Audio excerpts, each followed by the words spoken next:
Sosok kali ini adalah salah seorang perempuan hebat yang ada di Indonesia. Pendidikan dan agama menjadi value yang ia pegang sejak dari kecil. Tidak mudah menyerah karena baginya kegagalan adalah keberhasilan yang tertunda.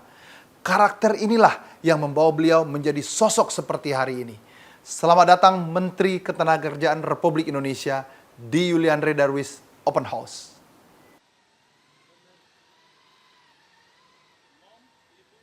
Enggak, kebetulan.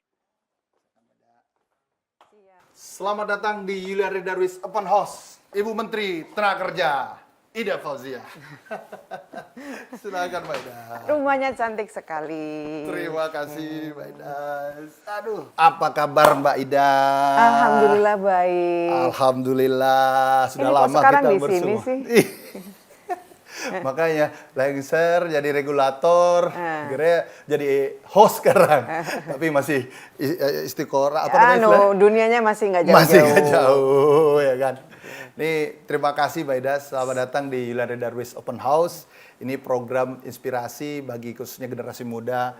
Sebenarnya ada kisah apa dari balik seorang yang berjuang ketika menjadi tokoh yang dikategorikan sukses versi begitu banyak masyarakat. Makanya kita terima kasih sekali nih Mbak Ida yang bisa sharing di sini untuk teman-teman generasi muda. Saya juga senang bisa ada di sini di acaranya Mas Yuliandre ini. Duh, lama nggak ketemu, ketemunya diundang di sini. Biasanya di DPR. Dulu ketemunya di DPR, jadi ketemunya sekarang di sini dengan background yang sudah berbeda. Ini sekarang ngorek-ngorek orang. Tapi untuk kebaikan, bukan ngorek-ngorek yang jahat ya. Tahu. Percaya saya. Percaya Mbak ya. Selalu istiqomah Mbak insya Allah. Mbak, ini ada yang menarik ya dari data riset yang kami temukan melalui media monitoring dan analitik Digifly. Dalam beberapa hari ke belakang, Mbak Menteri sering menyampaikan pentingnya peningkatan kompetensi pekerja agar terbebas dari potensi resesi 2023. Terus, mengingat di tahun yang sama ke depan juga adalah tahun kunci untuk transformasi ekonomi. Yang mana kita tahu bahwa bonus demografi Indonesia itu berada pada postur puncaknya. Nah, anak muda tuh banyak ya Bu ya. Bagaimana saran Mbak Menteri nih untuk generasi muda, khususnya kaum rebahan untuk mengupgrade diri? Masih adakah kaum rebahan? Hari gini masih ada kaum rebahan? Saya berharap tidak itu. Iya. Gimana Mbak Ida? Kita ini harus bersyukur ya. Allah benar-benar memberikan bonus kepada bangsa Indonesia. Di mana usia produktif itu dominan di negara kita. Hampir 70%. Kita punya bonus demografi usia produktif sampai tahun 2030 itu dominan. Bayangkan ketika kita berkeinginan pada satu abad Indonesia menjadi negara maju, Indonesia dengan kekuatan ekonomi terbesar ketiga, ya jelek-jelek kelima gitu ya, terbesar kelima, itu oleh Allah diberikan jembatan untuk mencapainya, bonus demografi. Dan banyak pengalaman negara lain yang sudah pernah mendapatkan bonus demografi itu mengantarkan negaranya menjadi negara maju. Taruhlah kita bisa ambil contoh Jepang, Korea Selatan. Itu ada negara-negara contoh yang harus kita ambil contoh baik dari dua negara ini karena berhasil dengan bonus demografi mengantarkan negaranya menjadi negara maju. Nah, ini bagi kita ini sungguh benar-benar sebuah bonus. Usia produktif kita di saat kita menghadapi dunia yang terus saya membatasi pada dunia ketenagakerjaan yang sangat dinamis, memprediksikan akan banyak jenis pekerjaan baru yang hilang, tapi ada jenis pekerjaan lama yang hilang, tapi akan ada lebih banyak lagi jenis pekerjaan baru yang muncul. Nah, menghadapi jenis pekerjaan baru yang muncul, mau tidak mau kita harus menyiapkan skill apa yang dibutuhkan menjawab pekerjaan baru yang muncul itu. Sehingga tidak ada skill gap antara pencari kerja dengan pemberi kerja ini.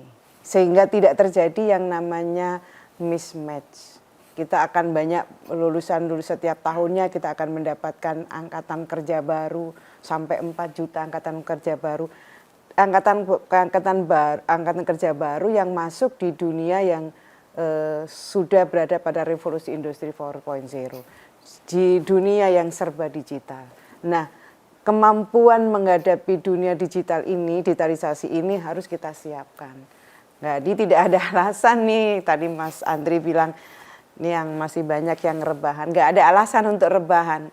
Tantangan kita di depan mata, kalau kita masih rebahan maka akan tergilas oleh zaman ya, tergilas, maka skill baru yang pekerjaan baru yang muncul nggak akan kita dapatkan nih. Gitu. Menteri Ketenagakerjaan Republik Indonesia, Ida Fauzia, testimoni untuk anak muda Indonesia. Jadi ini hebatnya Mbak Ida, udah concern beliau dalam sebuah tebakan bagaimana generasi muda masa depan. Nah, ini itu pemanasan sebenarnya Mbak Ida. Yeah. Nah, kita tuh sebenarnya pengen ngurai nih keberhasilan seorang Mbak Menteri. Ya. Hari ini tentu karena karakter yang sudah Mbak Menteri punya sedari kecil. Di sini mungkin kita bisa sharing nih Mbak Menteri. Kalau saya mengenal beliau ya dari anggota DPR, dari Kapoksi jadi ketua fraksi, bahkan macam-macam lah. Bagaimana sampai jadi menteri, banyak hal yang mungkin anak muda di seluruh Indonesia bahkan di dunia Mbak Ida, anak-anak daerah mungkin tidak tahu bagaimana perjalanan seorang tokoh itu. Nah, di sini di Edu Khusus Open House, nih nama juga Open House, buka semuanya gitu kan, biar seluruh anak muda Indonesia terinspirasi dengan kisahnya seorang Mbak Ida Fauzia. Menteri Ketenagakerjaan, boleh share Mbak Ida? Boleh. Ini paling berat nih tugas. Boleh saja. Saya dari kecil ya Mbak Ida? Enggak, bukan. Saya merasa tersanjung disebut sukses karena saya merasa perjalanan saya ya saya merasa tidak sesukses yang dibayangkan oleh Mas Andri. Saya masih harus banyak lagi, masih banyak yang harus saya upgrade kapasitas saya. Jadi saya merasa enggak lah kalau dibilang sukses. Tuh, gitu. satu value dari Mbak Ida, satu value. Belum ngaku sukses loh, udah jadi menteri. Iya, banyak hal yang harus saya lakukan. Apalagi mungkin saya itu hampir 20 tahun ada di DPR. 20 tahun. Hampir 20 tahun. Jadi saya menjadi DPR itu pada waktu itu menjadi anggota DPR termuda. Tahun 99 saya menjadi anggota DPR termuda. Meskipun bukan juga muda ya karena sudah tua juga sebenarnya. Saya sudah menikah. Jadi 4 periode saya ada di DPR. Mas Andri, dari 99, saya di 99 ikut pemilu, itu kemudian jadi DPR termuda, 2004 ikut pemilu, kemudian 2009 ikut pemilu, 2014 ikut pemilu. Nah yang nggak ikut saya 2019, karena saya kadang-kadang agak tergelitik juga, masak mau jadi DPR dari yang termuda sampai yang tertua. Enggak juga, saya merasa bahwa saya sudah cukup di DPR, jadi terus kemudian oleh Pak Presiden, oleh Pak Jokowi, saya diminta membantu beliau.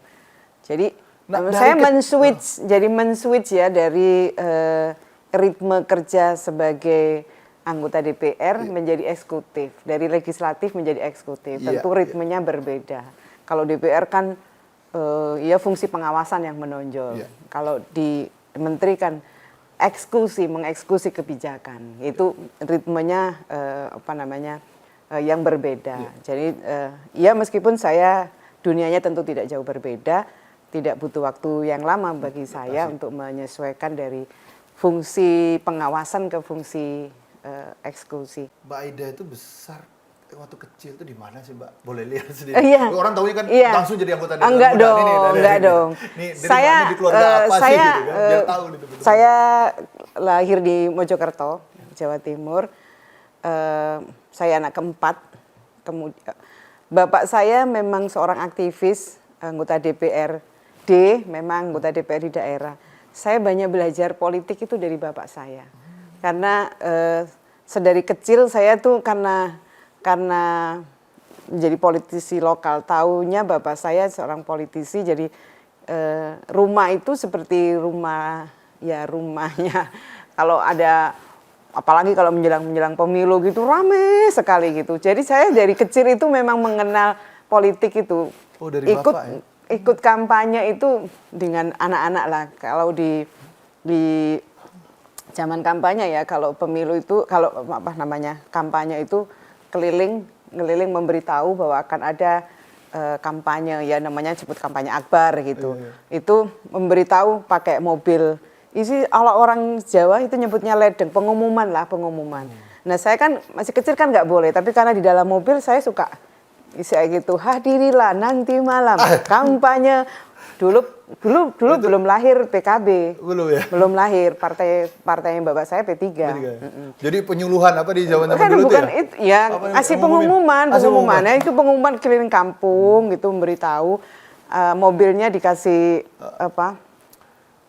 Mikrofon gede, Mikrofon toa gede, ya, toa itu.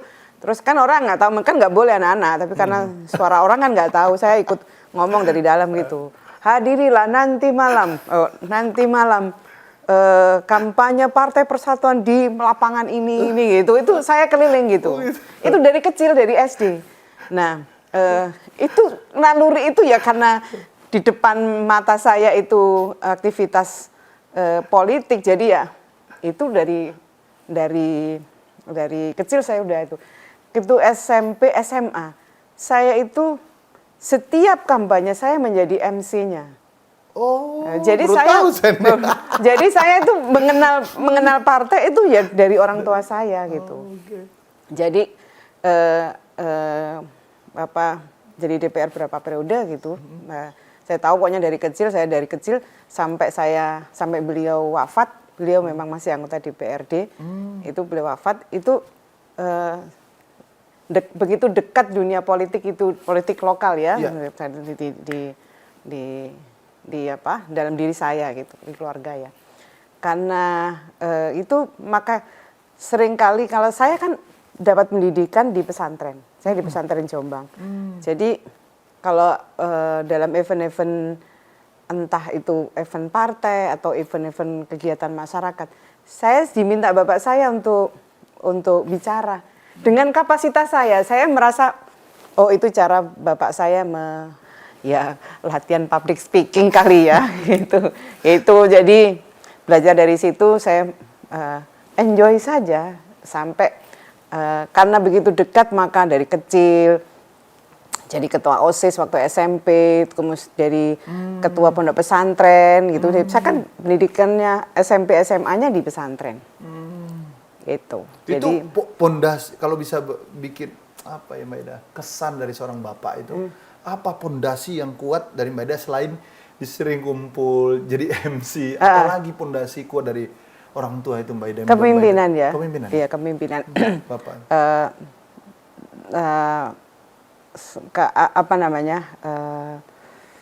Saya diperkenalkan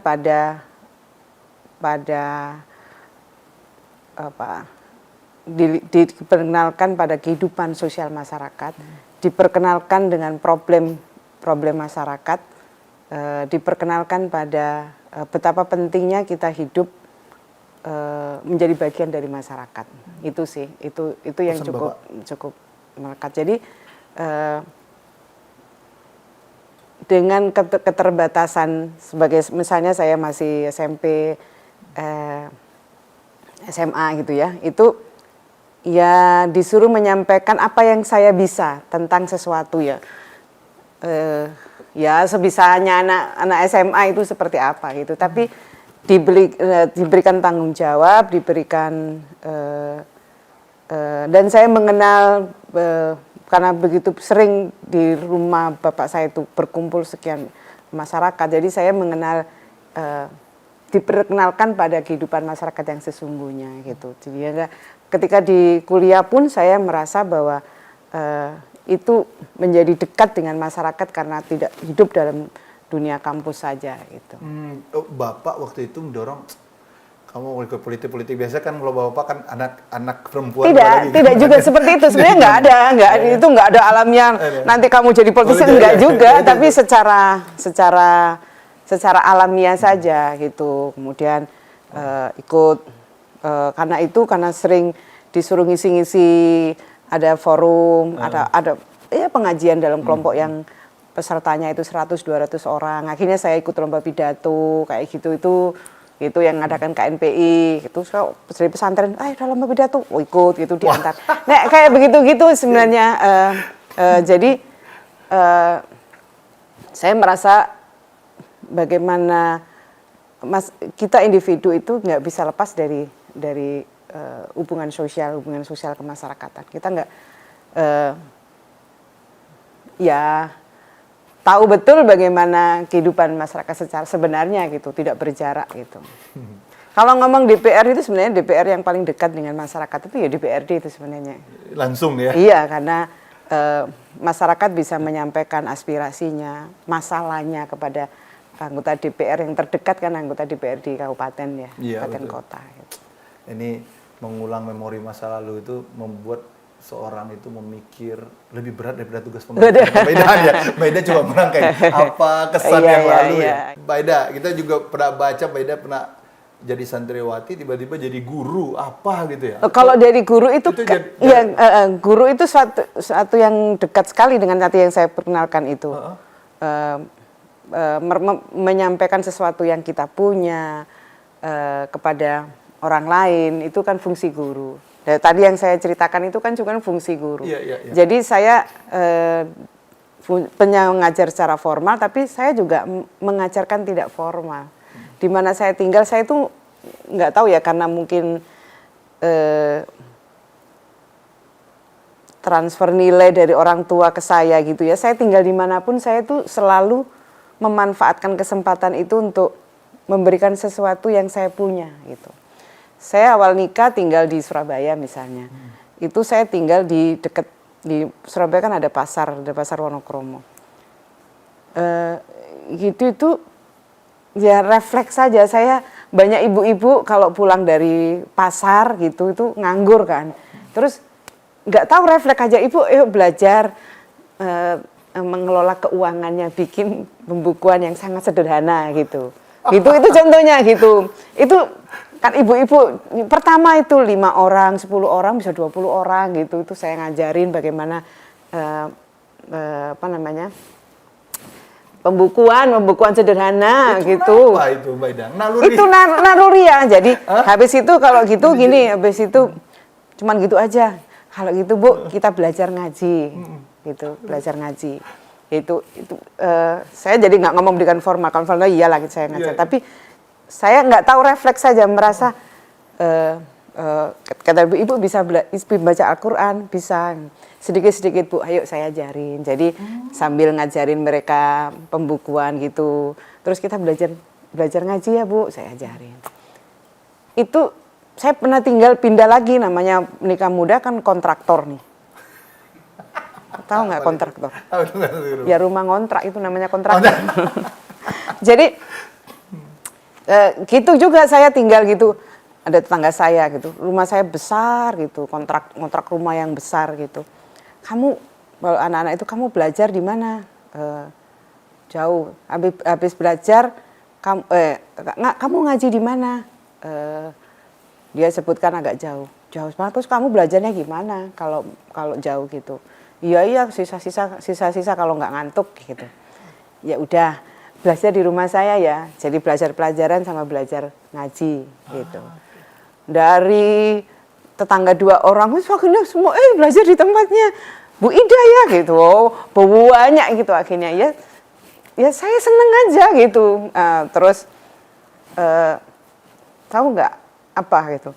Mereka itu lama-lama kan mungkin nggak enak saya ajarin anaknya belajar pelajarannya dia gitu. Sama belajar ngaji gitu. Kalau akhir bulan itu bawa gula, bawa apa gitu ke rumah saya. Hei kamu itu enggak usah pokoknya ya gitu mereka orang tuanya gitu merasa senang saja anaknya didampingin. Itu saya waktu masih sekolah itu anaknya guru saya itu belajar pelajarannya dia saya ajarin. Jadi yang nggak tahu ya itu kan kata Nabi, sampaikanlah kepada orang lain meskipun itu kamu tahu 1 ayat kan gitu ya. Itu. Jadi ya karena itu sih saya waktu SMA ya ilmu saya seberapa sih, tapi anaknya kiai saya itu, kamu ajarin ya pelajaran sekolah gitu. Kalau di pesantren itu kan biasanya ada dia sekolah SD dan sekolah MI. Jadi di anaknya kiai juga begitu, dua sekolah gitu. Jadi saya ngajarin dia kalau malam. Saya belajar malam sama kiainya, setelah selesai saya ngajarin anaknya. Nah itu sih sekarang dia jadi kiai anaknya kiai saya itu. Yang ngajarin. Iya. Ya anu saja naluriah saja. Di mana saya berada, saya biasanya merasa sayang kalau ada waktu yang saya punya itu tidak memberikan manfaat kepada orang lain. Sekecil apapun itu, gitu sih. Itu ada pesan dari orang tua, tapi orang tua tuh mungkin ada satu value nilai yang mungkin Mbak Ida yakin kita nih harus sharing, kita nih harus berbagi. Apa yang membuat Mbak Ida tuh sampai jadi kan bilang, wah kebayang hari Mbak Ida semua ngajar semua nih. Enggak itu kan kan sebenarnya prinsipnya kan sebaik-baik manusia itu adalah khairun nas anfa'uhum linnas. Jadi sebaik-baik manusia itu adalah orang yang bisa memberikan manfaat kepada orang lain. Itu saya jadi sekecil apapun itu, saya kira saya selalu berpikir, sudahkah saya memberikan manfaat kepada orang lain? Itu sih sebenarnya poinnya Mbak Ida ya. Iya. Ini Mbak Ida boleh mungkin kesan ya di 90-an waktu itu ya. Iya. Sekarang di zaman hari ini guru, gimana tipikal guru menurut Mbak Ida dengan kondisi hari ini lah. Kalau dulu Mbak Ida ngerasa banyak banget ya tutorial ya. Seperti Mbak Ida nih menjadi guru di mana ini. Hari ini kan semua. Ya guru itu kan sebenarnya tidak hanya transfer of knowledge ya. Jadi dia juga bisa harus jadi model bagi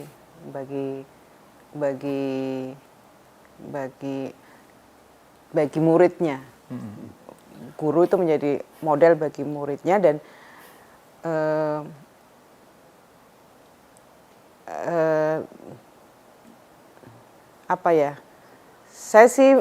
saya semakin kekini saya kira metodologi pengajaran semakin baik ya, tapi ada hal lain yang mungkin keikhlasan seorang guru itu juga sesuatu yang itu yang susah betul.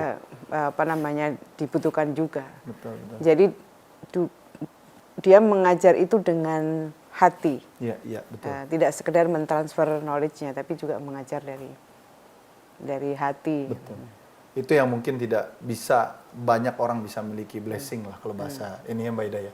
Mbak Ida, dari perjalanan ini terus Mbak Ida apa kesan nih waktu itu yang membuat di masa muda itu Mbak Ida merasa kayak ada yang mungkin bisa share yang mungkin nggak pernah diceritain sama orang gitu kan, kesan apa kira-kira itu dah yang ini sebelum mungkin Mbak Ida ya kemudian aktif ya di IPNU ya. Terus ya saya karena dari kecil karena orang tuanya udah begitu, jadi saya aktif di kegiatan kemasyarakatan. Jadi kalau mahasiswa itu biasanya kalau di lingkungan NU kan ikutnya PMII. Saya ikut PMII, tapi kalau PMII itu kan kegiatan di kampus. Saya karena dikenalkan dengan kehidupan masyarakat, saya kalau kuliah kan di Surabaya. Jumat, Sabtu, Minggu saya ke Mojokerto. Saya lebih aktif kegiatan IPPNU. IPPNU itu Ikatan Pelajar Putri ya. Jadi kenapa? Karena IPPNU itu basisnya adalah masyarakat ya. Anak pelajar tapi basisnya adalah masyarakat. Kalau mahasiswa kan basisnya adalah kampusnya, dunia kampusnya. Itu saya lebih seneng. Akhirnya saya IPPNU jadi ketua di tingkat kecamatan, kabupaten, sampai provinsi yang kemudian kenapa saya jadi DPR termuda pada waktu itu? Karena waktu itu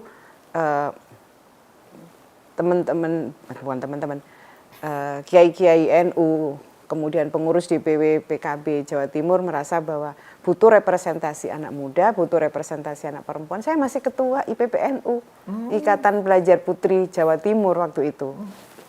Karena merasa butuh representasi anak muda, perempuan. Maka kemudian akhirnya kok yang dilalah akhirnya jadi DPR termuda itu. Gitu. Jadi yang nyuruh jadi ketua rata-rata pasti teman-teman semua mendukung Mbak Ida nih. Karena Mbak Ida calon ketua pasti Mbak Ida nih gitu. Oh, kalau di organisasi di lingkungan NU itu organisasi yang proses demokrasinya berjalan dengan baik. Hampir semua prosesnya dilakukan pemilihan pengurus itu dilakukan secara demokratis. Jadi kalau belajar demokrasi belajarlah di NU. Gitu. Catat. Itu terpilih secara demokratis. Setiap orang one woman, one vote. Setiap orang punya satu suara. Namanya yang punya satu suara itu dipilih. Hanya proses demokrasi nggak proses. Kita sudah mengenal demokrasi itu sudah di NU. Jadi paripurna lah. Meskipun prinsip musyawarah mufakat juga masih ada, tapi kita sudah sangat familiar dengan proses demokrasi di organisasi. Itu. Meskipun bukan organisasi politik ya, NU kan bukan organisasi politik. Iya betul, lebih banyak ke masyarakat kan. Jadi caring kalau politik ada tujuan pasti langsung jadi tokohnya kan. Kalau ini kan nggak ada. Pahalanya main di atas saja apa yang kita lakukan. Benar Mbak Ida? Ini yang diambil sisi lain Mbak Ida. Dan meskipun ya Mbak Ida ini sudah menjadi pejabat negara, tapi jiwa emak-emak ini memang tidak bisa ditinggal. Kalau saya lihat tadi teman-teman riset nih, terbiasa memasak, mencuci piring. Bagaimanapun ibu rumah tangga lainnya nih. Setiap lebaran juga selalu menyemparkan untuk pulang untuk menjenguk keluarga besar di Desa Rakit ya. Beda ya. Kok tahu kemudian, sih? Tim risetnya kan ada semua nih ya kan. Jauh aja jaga. Nah bagaimana nih Mbak Ida?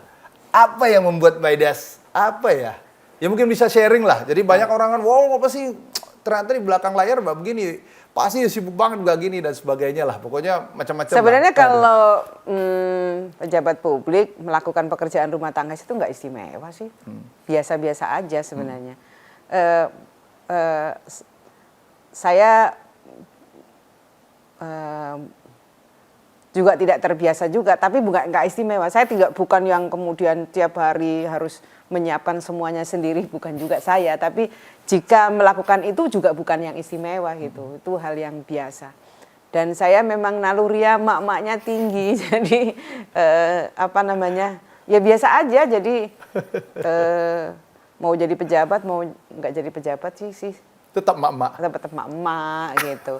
Saya masih, meskipun nggak masak sendiri, saya masih kontrol hari ini makan apa, besok makan apa gitu. Jadi ya orang itu untuk kita sendiri, jadi kita juga melakukannya dengan senang hati. Dan itu sih bukan istimewa. Bukan istimewa loh. Udah wajib itu. Jadi jangan pilah-pilah. Itu biasa gitu. Biasa kata Mbak Ida tuh. Mbak, ini Mbak Menteri ini dicap orang yang jarang nangis katanya. Dan walaupun mengalami kegagalan. Benar Mbak, kenapa tuh Mbak? Iya, hidup itu ya biasa. Gagal itu kesuksesan yang tertunda. Saya sebaliknya sebenarnya, saya gampang nangis. Balikan itu. Itu. Gampang nangis bukan pada pekerjaan sebenarnya. Saya gampang nangis pada hal-hal yang lebih bersifat kemanusiaan gitu ya. Itu pada ngomongin keluarga misalnya, ngomongin anak misalnya, ngomongin ya hal-hal yang bersifat manusiawi apa ya gitu bahasanya. Itu saya dengan gampangnya. Nah kalau dalam hal pekerjaan, dalam hal itu sih mungkin nggak gampang nangis kalau itu. Tapi kalau hal-hal yang ya tadi itu, saya disuruh ngomong keluarga aja gitu, belum 1 menit saya udah brepes. Banyak itu, bukannya brepes mini. Tegar tuh di kamera ya, ingat itu. Kalau ngurusan negara udah kelihatan harus tegar ya kan. Tapi ketika bicara manis nangis juga ya Mbak Ida. Iya, kalau ngomongin keluarga gitu, ya ngomongin hal-hal yang sifatnya kemanusiaan gitu. Human touch lah ya. Jadi datanya itu ya udah terjawab ya teman-teman sudah ya. Mbak Ida, ini bagaimana nih menjaga stamina? Kalau lihat saya itu dia dari kenal Mbak Ida adalah pekerja keras dan saya tahu banget tuh dan tidak semua orang punya endurance, stamina yang sama dengan pikiran yang sama, konsisten yang sama. Termasuk yang paling keren dari Mbak Ida adalah menjaga kedisiplinan waktu. Apa kekuatannya Mbak Ida? Bisa share nggak Mbak Ida?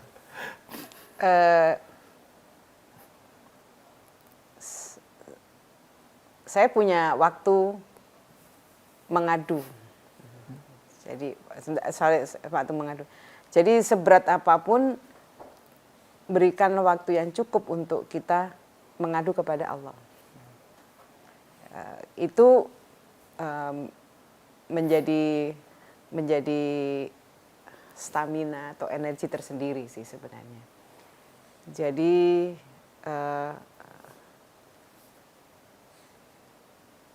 ya kita dalam kehidupan kita kan banyak sekali dinamikanya kan luar biasa dalam kehidupan kita. Sebegitunya kita menghadapi segala itu, maka harus ada waktu yang kita sediakan untuk mengecas stamina itu. Dan waktu itu adalah waktu kita dengan Sang Pencipta itu. Jadi itu energi tersendiri gitu menurut saya. Ketika kita merasa, misalnya kita merasa gagal dalam satu pekerjaan, satu urusan, ya kita lapor sama-sama, ya Allah, kenapa saya begini. Di situ kemudian kita merefleksikan apa yang sudah kita lakukan gitu. Itu setelah kita melepaskan semuanya itu, maka kita punya energi lagi itu. Kalau saya sih ya. Tuh, kadang-kadang kan ya Mbak Ida bilang kan, itu kedisiplinan, ada waktu curhat secara vertikal kepada Sang Pencipta. Tapi ada juga rasa yang kadang-kadang yang Mbak Ida lihat lah, jadi menteri itu kan sekarang orang menganggap kan, aduh, semuanya bisa salah aja, padahal itu minoritas ya yang bikinnya gitu. Tapi kayaknya gimana gitu kan. Apalagi teknologi hari ini, meme-nya macam-macam lah. Nah, itu kan memang kekuatan hati itu benar-benar diuji. Dan saya yakin banyak generasi muda yang kadang-kadang, Mbak Ida, ketika gagal, ketika ada satu masalah itu langsung drop. Dan dianggap enough. Nah Mbak Ida bisa apa yang tadi ya? Itu saya kira satu, kegagalan itu adalah kesuksesan yang tertunda. Jadi jangan menganggap bahwa ketika kita gagal semuanya berakhir. Itu yang mungkin kalau itu yang terjadi, maka seperti nggak ada harapan lagi kita memandang hidup ini. Kalau saya gagal itu adalah kesuksesan yang tertunda. Kalau saya selalu husnudon, mesti ada hikmah di balik Allah memberikan sesuatu itu. Apakah sesuatu yang kita sebut sebagai sebuah kegagalan, kita ambil hikmahnya, gitu. Jadi kalau kita bisa dalam diri kita bisa memiliki prasangka baik, wah itu insya Allah ya. Dan itu tidak gampang ya. Saya bilang itu tidak gampang. Berprasangka baik itu nggak gampang. Godaan setan. Itu nggak gampang. Jadi kalau kita sudah bisa memiliki bahwa sesuatu yang terjadi itu karena Allah sedang sayang sama kita misalnya, atau mungkin akan lebih baik jika gagal dulu atau apa, kita nggak tahu, itu rahasia Allah. Nah, kalau kita bisa memiliki husnudon itu, maka insya Allah sih kita menghadapi segala dinamika itu dengan tenang gitu. Itu sih sebenarnya. Kunci ya. Dilancarkan sama di atas itu beda. Ini beda ya. Dan yang kedua, yang tidak kalah pentingnya adalah support dan dukungan orang yang ada di sekitar kita. Itu penting sekali. Kalau saya ketika melakukan apapun, maka orang terdekat saya lah yang orang pertama yang saya ajak untuk mendiskusikan tentang sesuatu itu. Karena orang pertama juga lah yang akan membersamai kita ketika kita menghadapi sesuatu yang di luar skenario kita. Jadi poinnya orang terdekat itu pasti menjadi salah satu energi dan solusi. Iya. Ya, Mbak Dea? Dan iya, Ustaz karena Rahman, dia ya? menjadi supporter utama kita. Kita nggak bisa bayangkan kalau kita menghadapi kegagalan misalnya, kemudian orang terdekat kita itu menjadi orang yang terjauh. Wah. Kita dengan siapa kita menghadapi masa-masa sulit itu. Jadi saya bersyukur saya mendapatkan support yang luar biasa dari orang-orang terdekat saya. Itu juga menurut saya energi tersendiri itu. Di samping tentu kekuatan energi itu kalau kita menghadapi semuanya itu dan menyerahkan semuanya kepada Allah. Gitu. Gak terasa ya, panjang kisah hidup beliau ya. Udah hampir kita segmen terakhir ini. Tuh, sudah ya? Hampir Udah terasa. mau. Nah, enggak ada. Nah ini Mbak Ida, ini sebenarnya lebih kepada pesan ya. Kita tahu dalam perjalanan Mbak Menteri, baik sebagai profesional, sebagai politisi, Sebagai ibu rumah tangga. sebagai ibu rumah tangga. Jangan lupa itu. itu ya. Apa sih pelajaran bermanfaat bagi Mbak Menteri yang diingat semasa muda terkait dengan proses, kalau bahasa kerennya upskilling, sehingga apa ya, menjadi Menteri Tenaga Kerja hari ini? Apa sih yang bisa dibagi itu secara ininya, Mbak Ida? Saya sederhana sekali, usahamu menunjukkan suksesmu. Jadi kalau usahamu dengan luar biasa, maka insya Allah suksesnya juga di depan mata. Jadi yang mana ada sih kita menuai tapi tidak pernah kita tanam. Gitu. Nggak akan mungkin kita menuai kalau kita tidak pernah menanam. Gitu. Jadi saya mengajak kepada semuanya, kesuksesan itu tergantung dari kalian semua. Ini ngomong dengan anak-anak muda ya. Ya. Kesuksesan itu tergantung dari kalian semua. Nah. Kalau dari muda kita sudah menyiapkan untuk sukses, sukses yang akan didapat. Tapi sekali lagi jangan pernah berpikir akan menuai kalau tidak pernah menanam. Nah. Sekarang ya waktunya anak-anak muda itu menanam. Bekali diri dengan skill, kompetensi, dengan pengetahuan. Nggak akan pernah ada ruginya. Yang ada adalah dengan bekal pengetahuan, pengalaman, keterampilan, skill, kompetensi, insya Allah kita akan menuai apa yang sudah kita lakukan. Betul, banyak sekali ya Mbak Ida, kita tahu lah, ya, kita sebutlah mengatakan kalau generasi milenial maupun generasi zilenial Z ya adalah generasi instan katanya kan, di mana berorientasi pada hasil daripada proses, benar nggak sih? Dan dalam konteks meningkatkan. Tapi juga jangan juga hanya menikmati proses doang kan, itu juga capek koreksi juga. Koreksi ya, terhadap generasi sebelumnya yang Betul. berkutat pada proses, nggak ada proses nggak ada hasilnya. Itu juga ada masalah ya. Nah, tadi clue-nya jelas ya, Mbak, usaha. Apalagi saran yang agar kami ini lebih mencintai dan istiqomah lah terhadap proses pengembangan diri ini, Mbak Ida. Iya, sekali lagi nggak pernah menanam kalau tidak pernah, nggak pernah menuai kalau tidak menanam. Itu sekarang waktunya menanam kalau anak-anak muda ini. Dan akan beda hasilnya kalau sesuatu itu dilakukan dengan diproses by proses ya. Beda dengan mendapatkan sesuatu dengan instan. Mungkin sekali waktu ada orang yang dapat lotre, undian, tiba-tiba jadi kaya, mungkin ada. Tapi bisa dikatakan bahwa tidak mungkin kekayaan, kesuksesan itu diraih tanpa ada proses panjang yang dilalui. Itu jadi sudahlah waktunya sekarang ini anak-anak muda itu. Indonesia emas 2045 itu di tangan kalian kan semua yang sekarang generasi Z ya.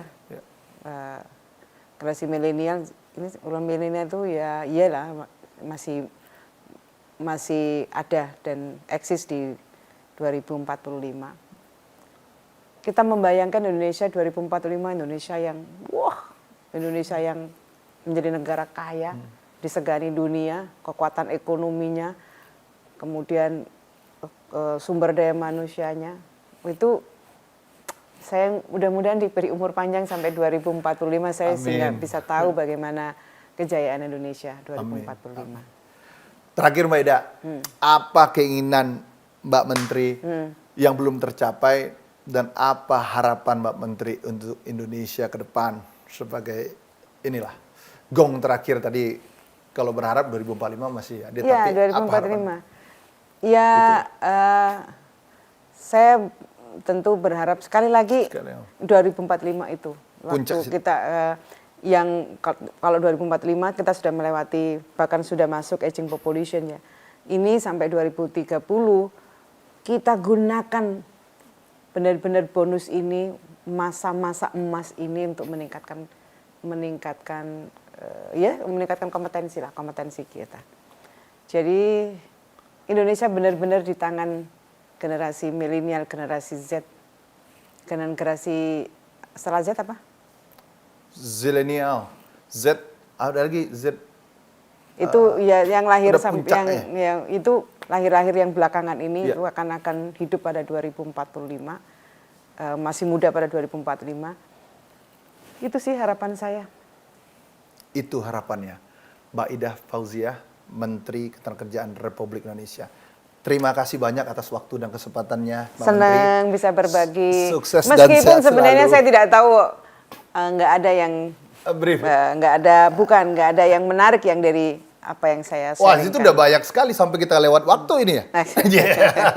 Karena value hidup ini nggak semua orang bisa menyadari apa yang tanpa sadar seolah-olah itu tidak bernilai bagi orang yang melaksanakan seperti Mbak Ida, tapi bagi dari umum teman-teman generasi muda, saya yakin ini banyak sekali nilai-nilai yang bisa diambil dari seorang Mbak Ida Fauziah.